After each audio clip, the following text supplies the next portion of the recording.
So this is an electric tube. It consists of a cathode, which also is a metal spiral covered with some metal oxide, and an anode. Let's connect a battery to the spiral. The spiral heats up and starts emitting electrons.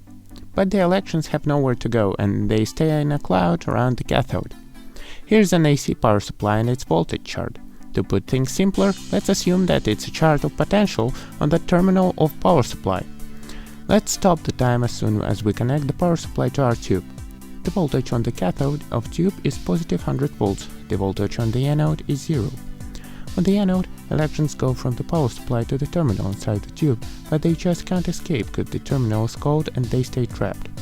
On the cathode, that cloud of negative electrons attracts to the positively charged cathode and they rush to it. As a result, there is no electricity coming through the tube. The cathode is positively charged, the anode is negatively charged.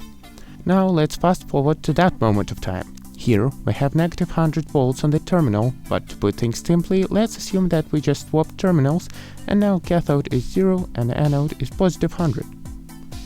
So we have a cloud of electrons like before, and on the anode we have a positive potential from our power supply, where it pumps electrons to the cathode, where electrons from the power supply meet the electrons from the cloud and they rush towards the anode as there is a positive charge now.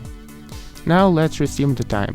If we connect an ampere meter, we'll see that only the bottom half of the sine wave from the power supply will go through.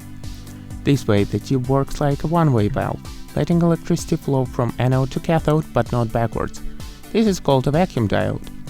But hey, where's the tube transistor, Ruslan? You will ask.